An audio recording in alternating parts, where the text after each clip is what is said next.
Hi, my name's Kevin, and this is the Bible Artist Podcast. I'm joined, as always, by my co-host Victor, and we are going to be discussing episode 4 of House of David season 2.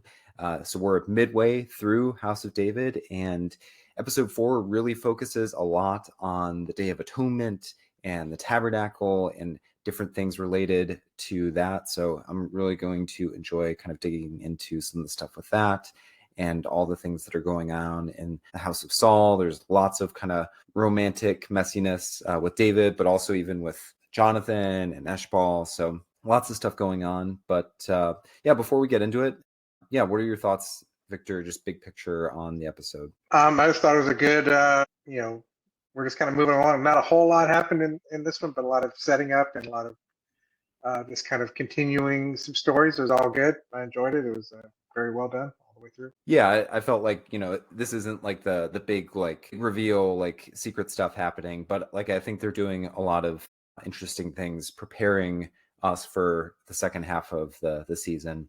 Definitely, they're setting up. One of the reasons why we're spending so much time in the Tabernacle is because there's going to be a major event there, which I'm guessing probably episode 8 is going to be the massacre at Nob. So they need to kind of set up that location and some of the characters and just kind of the feel of that setting before they actually have the big event there. And we're also kind of moving things along with some of the characters. So yeah, let's get to discussing some of the different scenes and characters and things like that. For everybody, we're going to be doing spoilers. We haven't seen ahead. So Kevin just talked about the massacre at Nob. That's a Bible spoiler, not so much a TV show spoiler. So we will spoil the Bible, but we won't spoil anything. We haven't seen ahead, but we're not going to try to spoil the show beyond the episode we're doing right now. Yeah, so if you have not seen episode 4, you can pause and wait until you've watched episode 4 to watch this. But yeah, we won't be discussing episode 5 and beyond because we haven't gotten to those yet. But yeah, like I said, we'll be making kind of educated guesses based on what we know happens later on in the book of Samuel. And so, sometimes we can look at the things that are happening in this episode and say, well, I think that they're probably setting up this later biblical event. It's a great clarification. Also, actually, before we get too far into things about the Bible Artist, if you are not familiar with my work, I have a lot of stuff on my website. It's a blog, so I've got reviews, analysis, where I really dig into some of the themes of these different episodes of House of David, The Chosen. I do reviews of The Promised Land as well. So if you're looking for content related to Bible adaptations, Bible shows, Bible movies, things like that, definitely check out thebibleartist.com. You can also obviously follow my YouTube channel, and I would love to continue to be in conversation with you about some of these different shows and things that are happening. It's a really exciting time if you are a fan of this kind of work. A little bit about my background. I went to seminary. Initially I was kind of planning on going into ministry, but I decided to kind of adjust and really have focused in on Bible shows and Bible movies in addition to taking care of my kids. So so we love to discuss this kind of thing. And we've been going through since the beginning of House of David and gone through the past couple seasons of The Chosen together. I mean, I've got all the seasons of The Chosen on my website. Anyway, let's get into House of David, episode 4 of season 2. So the episode 4 begins with a flashback where David is recalling how as a child, his family, they were going up to the Tabernacle on the Day of Atonement, but they were kind of turned away by the priests or the elders there, and they were told that they would not be allowed to enter. And so the show actually, they don't give like a whole lot of like explanation. I mean, enough that I think most people will figure out what's going on. But basically the idea is that Jesse, David's father, married his mother, Nitzevet, and she, at least in the show, is being portrayed as some sort of Gentile in origin. The show still hasn't clarified specifically what nation she comes from. David's grandmother or great-grandmother, Ruth, she also was a Gentile. So Ruth was from Moab. So the show is kind of exploring how, under like a really strict reading of the law, even based on his grandmother, Ruth, arguably David would not be allowed to go into the assembly of Israel during kind of big temple worship events like the Day of Atonement, because there were laws in Deuteronomy 23, which says no Moabite is allowed to enter into the assembly of the Lord, and even the children of a Moabite, the 10th generation, are not to be allowed into the assembly of the Lord. Now, you could argue, was Ruth still technically a Moabite because she kind of forsook her people and joined herself to Israel? That would probably be kind of part of the argument that allowed David eventually to be joined, or allowed his family to be received into worship. But there's kind of ambiguity there, and so the show is kind of taking the tack of there would have been some people in kind of the establishment of the priests that might have kind of rejected David and his family on account of his mom's origin. And then also David, in addition to his mom being a Gentile, David is also like technically illegitimate.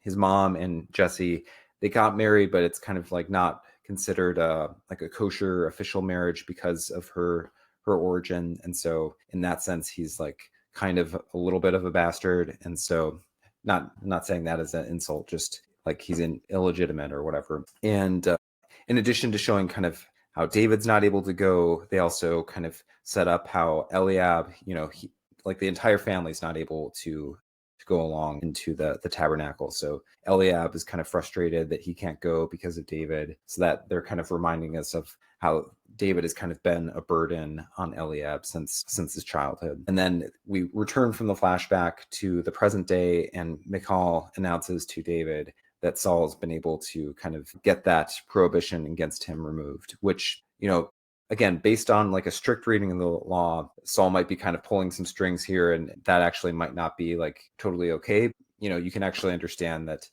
probably at that time, the king could kind of push for things, even if they weren't necessarily like totally okay according to the law, and you could probably kind of make things happen like that. Yeah, I don't know. What'd you think of that whole kind of setup to the episode? Well, I really appreciated it. That's something like a show like this can do that we've never really gotten in any kind of movies or TV shows before, is that you never had time for showing why the tabernacle is important and all these kind of second layer of foundation for Jewish society. It's an important thing that kind of runs through everything that happens in the Bible, but you never get to explore it at all. And I think I really enjoyed that you got to see that this is a big deal for these people. It's a foundational thing. It's important to them, and why things are going to happen in relation to that are important, not just here, but down the line too. Yeah, I definitely feel like it's a good argument in favor of a show like this, that it's able to embody some of these things, which you can kind of like read about in the abstract in the law of Moses. Like there's laws that are describing how things should be, but it's very different to like read a law from the Deuteronomy or Leviticus or whatever, versus like seeing how this would have played out in everyday life, how it would have affected real people. So I think it is really interesting to see, how kind of the system of like which people would be considered clean or unclean and allowed to enter into the tabernacle.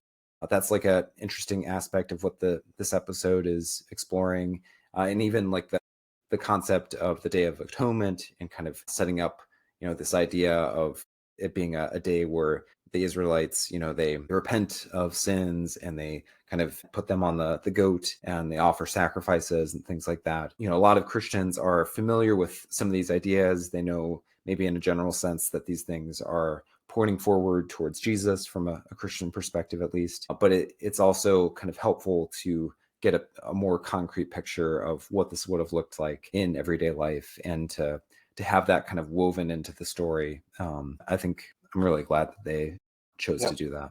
Yeah, we also get some kind of a storyline, which is kind of setting David up. It's more general than just exploring kind of David as a singer. It's more like kind of David growing in his ability to lead others, having a moment of failure, some moments where like his soldiers are not kind of believing in him. And then eventually over the course of the episode, we see him kind of get a moment where he's able to earn some respect. So kind of big picture with the episode. Last episode introduced some of David's soldiers, and this episode we see David kind of taking them out with the entourage of Saul on their way to the Day of Atonement. And we get a few moments where David's soldiers kind of express or kind of give him some skeptical looks. So when they find out that he's a musician, they kind of laugh a little bit or kind of look at him weird. And Jonathan has to be like, oh, don't worry about them. And then David actually has a failure as a leader when there's a battle scene, and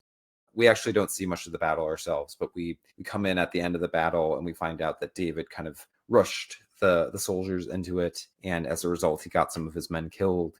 So there's another kind of failure on David's behalf where his men get frustrated with him. They express anger at him for screwing things up. So another kind of failure on David's behalf. But then kind of by the end of the episode, we see a little bit of a transformation in the relationship that David has with his men when during the Day of Atonement ceremony, David kind of breaks down and he starts singing in a very kind of emotional state. And his men and all the people there in the crowd are very moved by his song of grief and lament. And then as he leads his men away from the camp at the end of the episode, they start to take up his song themselves and are showing that they have kind of started to believe in him as a leader because of his kind of sense of conviction that he's started to show. So yeah, Victor, what do you think of kind of how the show is kind of exploring David's formation as a leader? Well, especially the musical part, just the fact that we know that he composes a lot of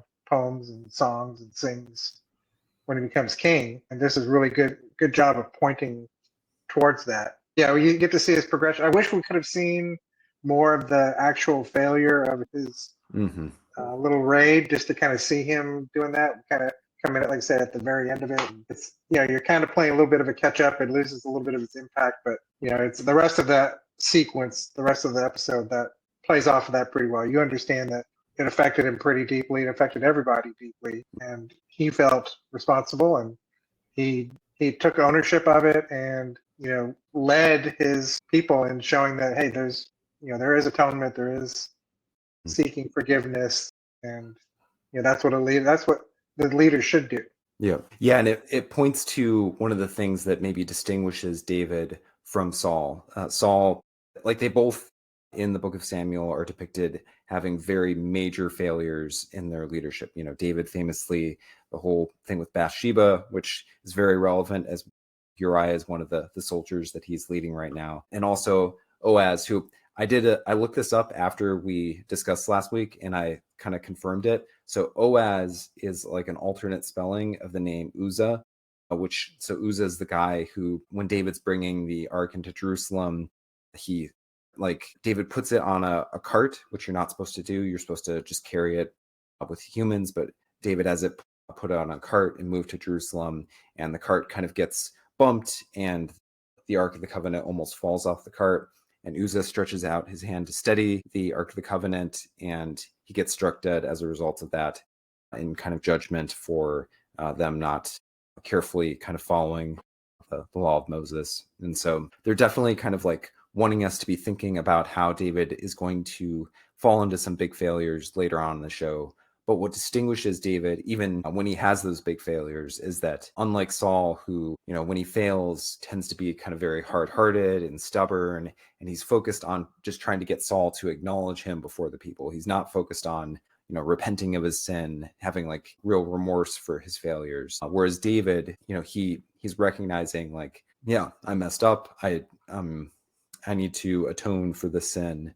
And so I like how they are kind of helping establish that aspect of his character, that he has a soft heart. Yeah, the David that they depicted feels very true to me of the David of the Psalms, who feels very passionately for God and feels very passionately his failures and his sins. So yeah, and that is part of having a good leader, that they're willing to admit that they're wrong. They're willing to, they feel sadness and remorse when they're wrong, and they are willing to kind of be vulnerable and honest about that. So I really liked how they kind of developed that bit with David's character. And it helps that Mychal Iskander's a good singer too. Yeah, he does such a great job. The songs feel really authentic. Yeah, it feels, even though most of us aren't well enough versed in Hebrew to be telling exactly what he's saying, like, you get the sense of it from his performance. So it really adds to the show. I definitely agree with that. One other thing I just thought of,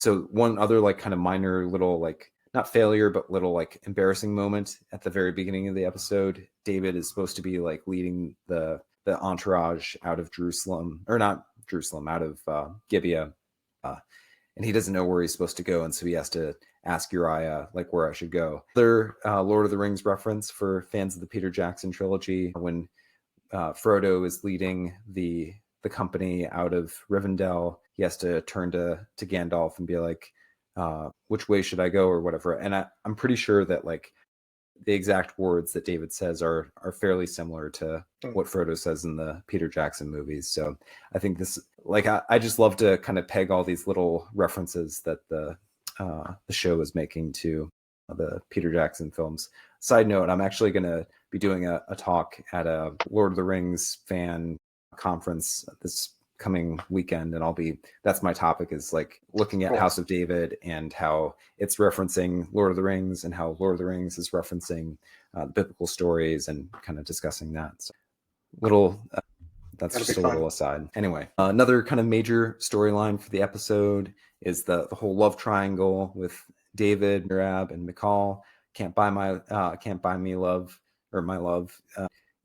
Mirab has kind of positioned herself so that Saul would offer her to David instead of Mychal. David made his initial attempt to try to get Saul to give him Mychal instead, and that got batted down. And now Mirab's like kind of really kind of putting the moves on David. She tells him how she got his dad a bunch of new sheep, and Saul's going to kind of work on the elders of the Tabernacle so that his entire family is allowed to rejoin kind of worship and attend the Day of the Atonement in the future.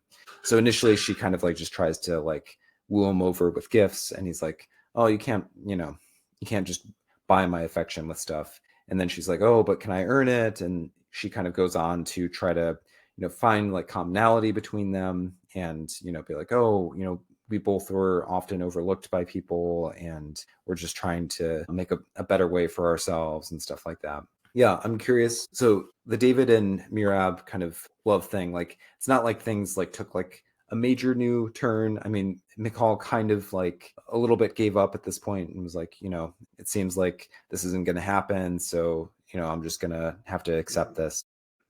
What'd you think of how they're... Well, this feels like the most authentic reading of this kind of thing, that everyone involved, especially the kids, would understand. I am property. I'm going to marry whoever my father tells me to. I think they would have gone into that even more knowing that that's just how it works.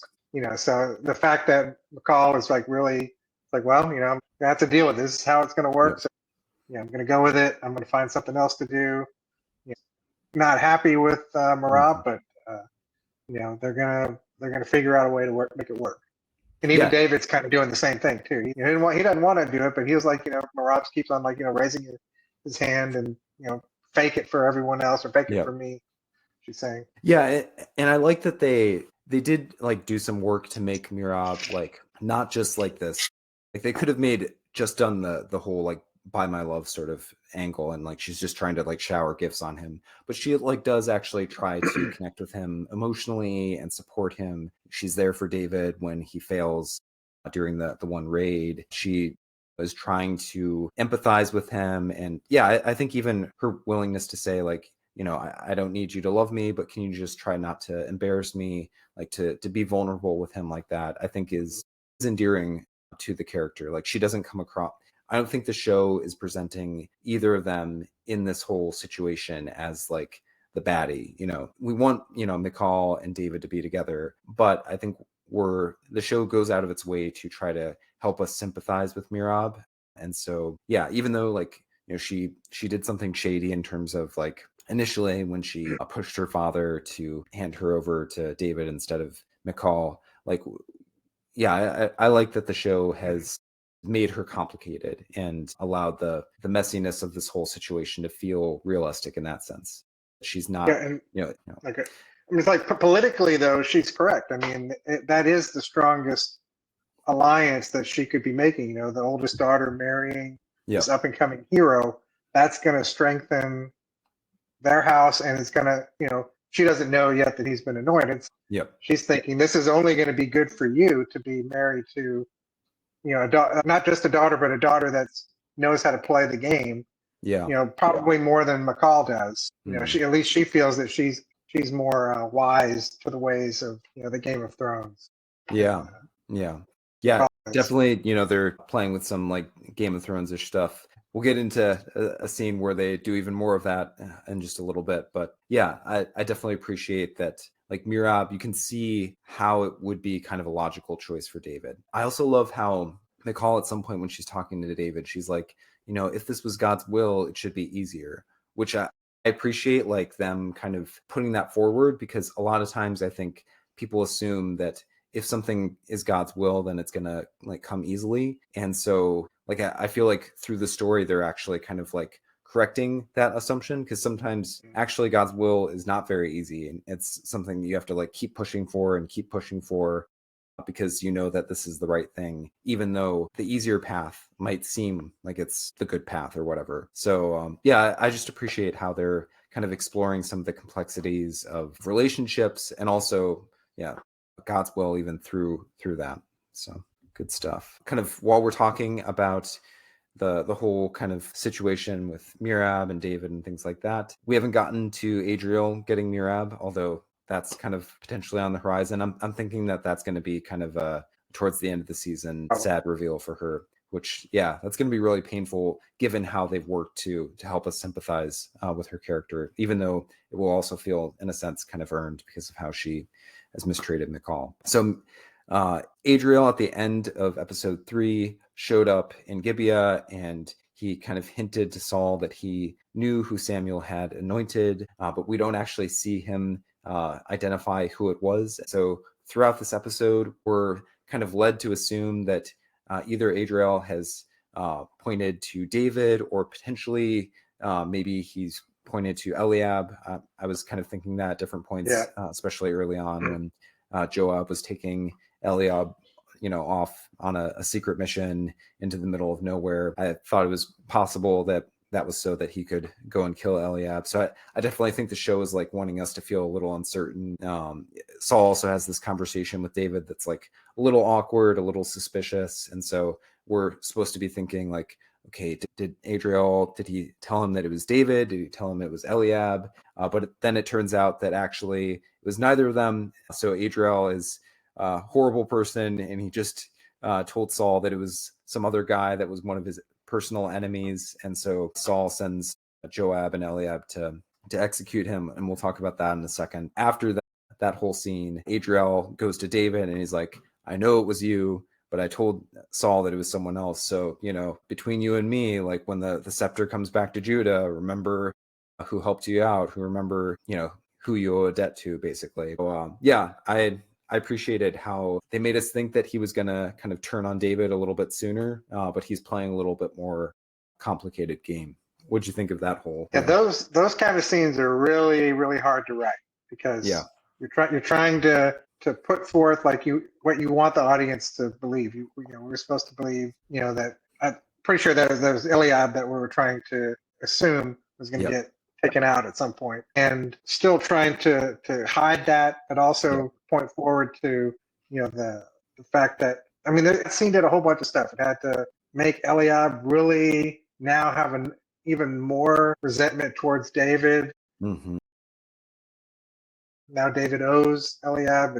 There's some more lying going on between Saul and everybody, or towards Saul. I mean, there's a lot of stuff happening in that little scene that did a lot of load work for stuff that was going to come. Those are hard to do, to where they feel organic and elegantly put forth and emotional still. Yeah, I thought they did a great job of kind of hiding the ball. Like, I felt like most people, if they're like a kind of savvy viewer, they could probably tell that there's some sort of a twist that was coming. But even so, like the way that it was executed, I thought they did it pretty well. And so, like, even if it wasn't like a huge twist that Saul didn't think it was David or whatever, I thought like the way that they did the whole reveal and everything, I just thought it was.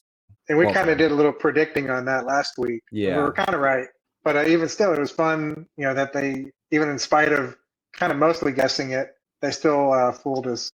Yeah, And our prediction was that he was going to think it was Eliab. And so they even kind of like anticipated, like, okay, the smarter viewers are going to think, oh, it's not David, it's Eliab. And so then they kind of like gave us a narrative based on that kind of assumption. So I definitely think that they were thinking things through in a like a good level. And so, yeah, I appreciated that. Let's talk a little bit more about Eliab. So Joab, he takes him out on the secret mission, and we're fearing for a little bit that Joab's going to stab Eliab in the back, or I thought it was like a possibility that Joab was going to be like, I got this order, you got to run. I'm going to say that I killed you. That was like one narrative that was in my head of what could happen. But instead, they get to one of Eliab's neighbors' farms, and Joab just murders someone and then goes chasing after his kid and tells Eliab to take care of everybody else. And we start to hear a baby crying from inside the house, and Eliab is like really torn, and then we don't actually see him go and kill the baby, but it's implied that he does it. And then later on we see him like almost kill himself out of grief and guilt and all of that. Eliab has been like one of my favorite characters throughout the show. Yeah, I really enjoyed that they gave him like this really difficult storyline, one where like, yeah, you can definitely see how this would kind of, on the one hand, resentment towards David, because he's doing this horrible thing to protect his brother, as if he had if he had told that his whole family Joab too. that David, it kind of, at that point he couldn't really do anything, but yeah, he's being put in this horrible situation because of his brother, and he feels like he has to follow through. And I really just, I'm going to enjoy seeing how the show continues to explore him as this tortured person who's now done a very horrible thing. I appreciate that happened in the context of the Day of Atonement, so we can be reminded that there can be forgiveness for him. But at this point, he definitely is not taking in that forgiveness. He definitely doesn't seem like he has, like, I think that weight is going to sit with him for quite a while. And so, yeah, I thought that, yeah, just that whole kind of storyline was really moving. A really good, impossible choice that he had to deal with. And I have no idea where this is going. This is one of the most interesting storylines, just because I have no idea where it might go. It's a fascinating, because it's fascinating because it's all about brothers and found family. You have David and Jonathan are becoming like brothers, and they're each kind of distancing themselves from their own family. But you have this whole thing where Eliab's entire storyline is brother focused, but completely different than all the others. It's just, I'm really appreciating how they're finding so many different layers and flavors of stories among all the different kind of family relationships they got going on. Yeah, and I appreciate how, yeah, like you said, with Eliab, like, he is a brother, but he has some resentment, but at the same time, when the going gets rough, like, he does this like horrible thing. And I think we're supposed to kind of struggle with, like, did he do the right thing? Should he have resisted Joab? What exactly should he have done in that situation? So like, and that's a very Book of Samuel kind of thing. Book of Samuel has several moments where characters are put in these very difficult choice situations, and the Book of Samuel doesn't actually clarify like what was the right choice in the situation. It kind of just gives us the choice that the character made, and we're left like wondering, like, did that character make the right choice? Should they have done this instead? We're kind of left like judging the character's actions. And I feel like that's what the show is doing with Eliab a little bit. This specific moment is not in the Bible, but it feels very much like the kind of dilemma that we might see in the Book of Samuel, where we have to question, like, should he have just done this to try to keep his brother safe and the rest of his family safe? Or should he have, stood up to his cousin? Should he have run away? What could he have done in this really difficult moment? Standing up would have led to the death of his entire family. Yeah. Just from at least the way the show's presenting it, that was the only choice he could make. For things to continue on like they were. Yeah, and I really just appreciate how the show in season 2, it would be really easy after season 1 to have some of these relationships with David be kind of resolved into much more kind of simplistic things, but instead they've really allowed these kind of complicated dynamics to happen, especially with Eliab, where he's kind of struggling with resentment, feelings of guilt, which he's kind of like putting on to David. And so I'm looking forward to seeing how he hopefully kind of eventually realizes that a lot of the anger that he has at David is really this guilt that he's carrying within himself, that he's kind of projecting outward, and that can be something that he can deal with in a healthier way. Because we know eventually David and Joab too, and Joab too, they're both going to join David out in the wilderness. So definitely there's going to have to be some sort of kind of reconciliation between the two. Although, yeah, I'm guessing it's going to be something that kind of happens in stages and stuff. No intimacy coordinator required. So Saul has this is like one of the first like kind of bits of adultery that the show includes, but it doesn't actually depict. I just wanted to kind of flag, like, I feel like this is like what Hollywood should do more often, because sometimes stories do need to have characters commit adultery or have immoral sexual relationships and stuff like that, but you don't actually need to show it on screen, which is what Hollywood actually does, is just gratuitously depict all the details. But the House of David, they do a great job of, we understand what's happening between King Saul and his servant, and like this is the kind of thing that definitely would have happened back in the time. Like if you had a king like Saul who is kind of more and more walking away from following God and obeying God, then they took concubines and they had female slaves and different things like that. And so this is definitely like a very normal thing, like not a good thing, but a very common thing, I guess, that would have happened in the ancient world between the king and his various staff members. So I just wanted to kind of take note of that. It's also just continues to show his fall, his falling away, and more selfishly towards what his thoughts are. Yep, and it's also kind of like amplifying the distancing between Saul and Ahinoam, his wife,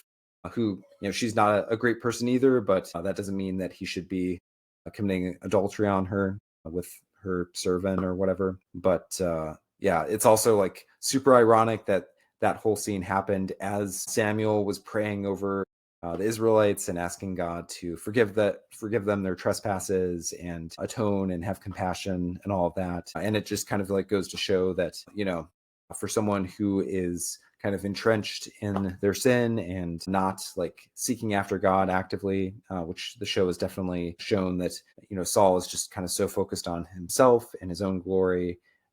He attends to kind of the overt aspects of the law if it kind of will look badly for him to violate something.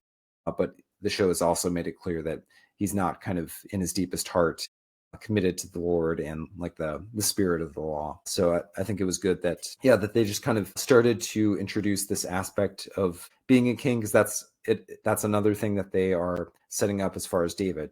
David will do the same thing in taking a woman in adultery who was kind of under his power.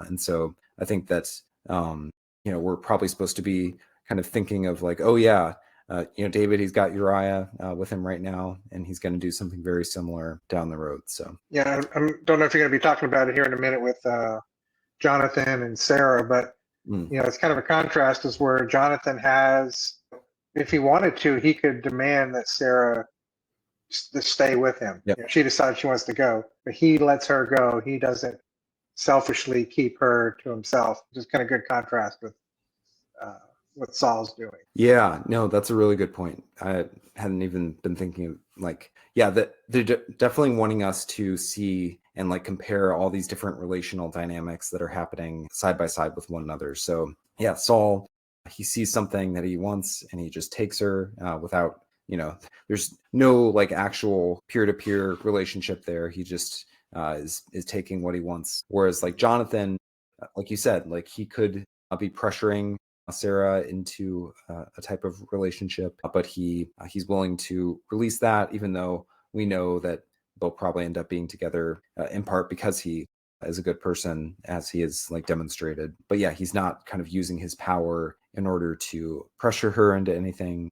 I will say with the Jonathan and Sarah bit, I wish that they had set that up like a little bit more earlier on, because it kind of felt like a little bit out of left field that she like had this aversion to Jonathan Right. because of his connection to her brother.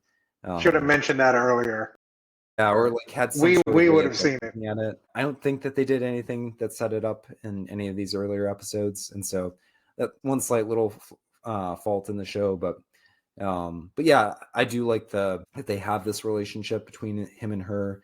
That it's a little more normal. Like even though it's difficult, there's no other sister who's trying to get in on things. There's no other kind of weird dynamic. Jonathan, as he often is in the Bible, he gets to just kind of be the example of like being an upstanding person who, he's interested in her, but he doesn't allow that to get to his head. Yeah, I think though there's no world where the oldest son of the king, the oldest heir, would get to like just kind of date whoever he feels like, Yeah. especially a woman, a healer, just Yeah. a person that's not any royal or any sort of transactional value to Yeah. her. We let it slide. Yeah. That's definitely like in other aspects of the show, like they've gone out of their way to emphasize how relationships tend to be used as tools by like powerful men and stuff like that, but they also still want like a little bit of like romance that's more recognizable to the modern viewer. And so I feel like that's what they've done with him and Sarah. Like I appreciate with her, that she kind of named how men often they like confuse their emotions, and if they kind of feel indebted or in gratitude to a healer, then that can cause them to just feel affection and stuff like that. So I smoothed over it pretty good. Yeah, they have kind of explored that relationship. But yeah, you're right. I mean, realistically, not only would it matter like who that he married, but like it would also just be there would be a lot of pressure on him to already be married. I know he had a fiance or an ex that died while he was away at battle or whatever, but there would be like so much pressure on him to have already had her replaced and already be working on producing an heir for Saul or whatever. That's just like a dynamic that's very foreign to modern people, but definitely back then, like one of your main jobs as the heir to the throne was to produce your own heir so that you're kind of guaranteeing a line of succession and not creating a possibility that there might be a messy battle over, who's next in line, all that stuff. I am just thinking now, like, it's interesting. I feel like probably one of the reasons that they're doing this though is to explain why Mephibosheth, which is Jonathan's child, why he wasn't ever like a possible like rival to David, because they're explaining it as he must have been really young when David came to power, and that's why there wasn't a possibility that he could have like tried to take the throne himself. But yeah, aside from like quibbles and stuff like that, enjoying like Jonathan trying to woo Sarah and all that stuff. Speaking of relationships, we had discussed like is Eshbaal, is he genuine in his kind of affection for Dinah, or is that all just kind of a show? And I feel like we start to see a little hint of the mask slipping off when they're in bed together and he kind of rolls over and is like wanting to have sex with Dinah, and she's like, we made a deal that we're not going to be doing this. And oh, by the way, it's the Day of Atonement, and she has a knife, so that kind of closes that down for the time being. But then Eshbaal, like, I don't know, I found this very creepy that it was like, maybe not for tonight, but we'll see, tomorrow what happens or whatever. So we definitely get this hint that, even though he was kind of making promises that sounded very noble when he was initially pursuing after Dinah, that he actually, like, his heart wasn't in those promises, and he doesn't have the character to actually kind of keep those commitments to her. It was more just like a ploy to get her to go along with him, even though he actually does kind of want to have a more standard relationship with her, I would assume. Yeah, I'm guessing that he's made some kind of deal with his because he's very, very focused on getting an heir, it looks like. So I'm thinking that whatever deal he's made with the other people, whoever they are, it's something to do with his child. Like he's going to give it to them. They're going to raise it or something, where they'll have something that a person that can come in later and claim the throne or something. think along those lines. Yeah, well, I mean, I think it actually may go back to what we were talking about with like having a child yourself. If you then become the heir to the throne, is like a good sign, because then it establishes like a continuity, so that like so that there's kind of no question, and people are kind of go with the flow. And if you've got a child, then obviously it's going to go to that person, and then if they as soon as they have a child, then it just kind of creates a sense of like inevitability about the line of succession. And so if we're right in predicting that Eshbaal's, his former captors, were like some sort of pagan nation that's been kind of grooming Eshbaal to take over Israel so that he can introduce, pagan worship and turn Israel into some sort of kind of client or ally of whatever pagan nation it is, then it would make sense that they would want him to get on the throne himself, but also have an heir so that he can kind of control the direction of Israel going forward. Yeah, once you have an heir, you can kill everybody else too. Yep, exactly. Get rid of everybody else, and even him. Then you could raise the baby with. That's true. That's true. Too. Yeah. So Eshbaal, definitely, like, I think that we are right in thinking that he is primarily a snake who, whatever he may kind of say on the surface, is not in this for the good of Dinah or anyone else in the house of Saul. So it'll be interesting to see how he continues to play out his schemes. I will say I'm glad with how his story is progressing compared to how I assumed it was going to from the beginning, because it just seemed like he was the bad boy brother. So it felt like that was just gonna go on some kind of like either a Tyrion sort of just always being drunk and always causing problems. He's got an interesting story. I'm very fascinated now with where his story's going. I don't know where it's. I mean, we know he ends up on the throne at some point. It's like how does what's happening here play into that? So that's kind of really fascinating. Yeah, definitely. He would have been a less interesting character if he didn't really have a goal. If you're like a lays about, drunkard, then you don't really have a whole lot of goals other than just, keeping your lifestyle or whatever. And so they've made him more interesting by putting him in the situation where he can have schemes, he can be, working people at different angles, which makes for a more interesting show. And yeah, I'm interested to see kind of what light that sheds on his role later on in the story after he sits on the throne of Israel, and kind of what they make of that whole situation. I just really appreciate that they're adding all that stuff in here, and it's not contradicting anything biblical that we know. It's like it's kind of exactly what we always talk about. It's like, how can you add some stuff to the story and not contradict or not cause any problems with the biblical story if you want to continue that story. I mean, it's like it all fits in so far. It kind of enriches everything, and it just feels like it's doing it both as a really good Game of Thrones level, palace intrigue, family intrigue story, yet all the stuff that it links into the biblical narrative is still pretty accurate. Yeah, like definitely at the end of season one of the biggest like red lights for me was like, they have Eshbaal sitting on the throne. How's that all going to fit into the storyline? But they found a way to make that work so that, I can see it being possible that could have happened, and it's not actually kind of a major thing. Like if Eshbaal had sat on the throne and then gone to war with Saul, then it would be like, why would the biblical authors not mention that there's this civil war happening between Saul and Eshbaal earlier in the story? But the idea that, Eshbaal temporarily sat on the throne, but it wasn't really like a big deal, and then Saul came and he kind of gave it up. Like that's, you can realistically see how that could have happened. And I'm like interested to see how the story that they're weaving in here, like I'm guessing that they have reasons in the established biblical story for why they're having Eshbaal play things the way that he is. Like they're probably trying to set up different moments which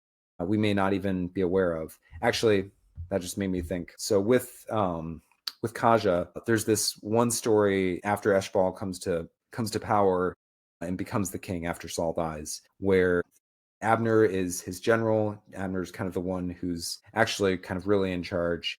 And what causes Abner to finally give up on Eshbaal and go over to David's side is that Eshbaal accuses him of trying to sleep with his father's concubine. And it's not true. Abner's like, what are you saying? Like, he's like really angry at Eshbaal for making that kind of accusation. And I wouldn't be surprised if this is the person. I think she may not have the name, but it could be like a situation where she has another name or something like that. So I even could see this being kind of something that they're setting up, because they've established, that she was interested in Eshbaal back in season 1, and now, she's become one of Saul's concubines, basically. And so, yeah, like I feel like there's different ways that they are kind of working in details of the biblical story that like you might not even guess until you actually kind of see what they've done. So I appreciate that. And I hope that like people, when they see some of these like surprising things happen, especially, like Saul, Eshbaal getting onto the throne in episode 8 of season 1, that they aren't like, what, this is totally throwing away the Bible and doing their own, like they're definitely expanding on things. They're definitely putting lots of stuff that is not there in the Bible, but they're being very thoughtful and trying to do things that aren't impossible to kind of weave into the biblical story, and in some ways that even help explain certain details of what we actually end up seeing in the original biblical story. So I'm really enjoying House of David's season 2. Yeah, I would say that season 2 has been even better than season 1 as far as I'm concerned. I've liked every single episode, and I've had like very like small critiques. Whereas like season 1, like I liked a lot of it, but especially the first few episodes, I felt like kind of things got started off on like a rough foot with David, where like I felt like he was like, I had my issues with how they kind of got his character started, and then like halfway through the season I felt they really got on the right track. But I haven't had any like major reservations like that with season 2. Yeah, I'm telling everybody this is top tier TV, not just biblical TV. This is like as good as TV can be. It's hitting on all cylinders. If you like Game of Thrones, this is gonna scratch every one of those Game of Thrones, Lord of the Rings kind of itches that you may have, because it's doing it in just a solid way. Even if you're not familiar with the Bible, I think you will enjoy this show. Yep. Do you have any predictions before we sign off on episode 5 and kind of so we know, big picture that this season, it's heading towards the break between Saul and David having to run off and lead a bunch of outlaws and stuff like that.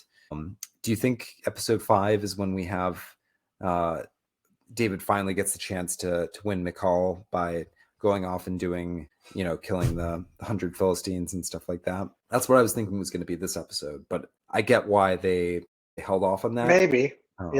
It still seems like it's a little early, but I'm just trying to think of what the next big event might be, and there's not really another big event. That would be the next thing that would come up, and they've been kind of doing some time jumps, like going forward, That's a month or several months at a time. So I could see them jumping forward far enough to where, David is now at a point where he's done the time that Saul's asked him, and he's just now ready to do something else. Yeah, like episode 4 doesn't leave off on like a big cliffhanger like episode 3 did. So it's not like quite so obvious, like, okay, this is definitely where things are going to go next episode. I'm just thinking that they're kind of like running out of time to, David, it's going to take like some time for him to go kill those guys so that he can win over Mychal. And then, David and Mychal have to get married. And then there's like, a couple of stories that happen while they're married where, they definitely can't lose that story where Saul sends men to try to get David at his house, and then David like escapes out the window, and Mychal has to disguise like a mannequin basically, and the men bring it to Saul, and it's surprise, it's not actually David. So there's like a lot of like big moments that still have to happen. So I kind of feel like they need to move things along, and they've done kind of back and forth on the relationship stuff. So yeah, I mean I think so. At this point, they need to figure out a way for Saul to change his mind, basically. Adriel might involve that. Like maybe Adriel kind of pushes David to try to change things. So yeah, I don't know. I'm interested to see how they kind of manipulate things so that like I think at this point Saul something is going to cue him in to realize that David was the one that Samuel anointed and not the guy that he just killed. There's also like Philistine stuff that they've been setting up, so I won't be surprised if they do some more Philistine action and things like that. Yeah, I would think that's got to be coming up. Yep. One thing I do. I didn't put a slide for this, but Tisha's gonna have to find the master craftsman who supposedly died, but no one knows actually what happened to him. So that's going to be a whole storyline as well that we'll definitely see. And I wouldn't be surprised if it's this next episode. Yeah, one of the things I most appreciate about the show is that it does not stretch things out. So yeah. I think you're right in that we are gonna the next episode, or at least in the next 2 episodes, we're gonna be getting to some of these big points. We're not going to stretch it out for episodes and episodes. Yeah, we know, like in the trailer for season 2, we see David presumably with the outlaws because he's got the sword of Goliath at that point. So we know that by the end of the season, he'll have left Saul. He'll have gotten the sword of Goliath. He'll be with a band of soldiers that he'll be leading. So like that's for me kind of what needs to happen by the end of the season. And so we've got 4 episodes left. But yeah, I agree with you. Like they don't overly stretch stuff out.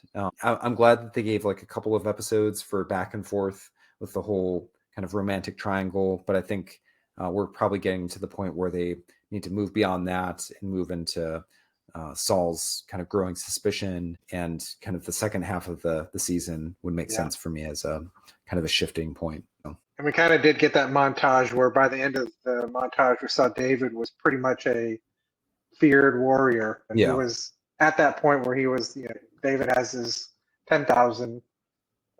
We're there with him already. Yeah, I do appreciate how season 2 is like taking its time to establish David in like different aspects. So, he comes home in episode 2 and people are celebrating him, and he kind of gets a brief respite where he goes back and grieves his brother and stuff. But then, so episode 3, we see him kind of demonstrating his political acumen and learning how to find that middle path when he's kind of negotiating the stuff with Eshbaal. And then this episode, they have David kind of starting to learn the ropes as far as like being a leader in battle, because he's fought in battle, but he hasn't really led soldiers in battle. So he's kind of learning, you can't lead with emotion, and he's also learning how to win his men's respect.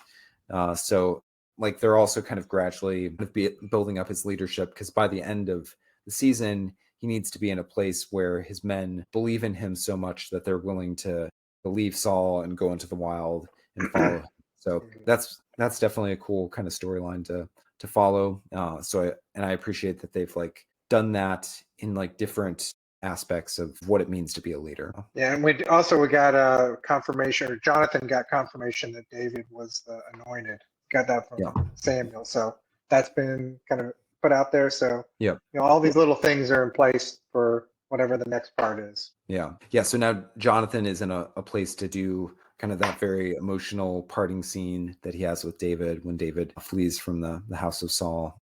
So yeah, I feel like they've kind of set up the building blocks, and now in these next few episodes, a lot of stuff is going to happen. So really looking forward to the second half of House of David season 2, and please just keep an eye out. We are releasing these episodes each week. We're recording them in advance, so you can expect these to drop the day of on each new episode of House of David season 2. So once again, this is the Bible Artist. Please like, subscribe, check out the website, support me through Buy Me a Coffee, become a member, and you can get extra content. And also check out Victor's novel online. I've got the link in the show notes, and it's really fun.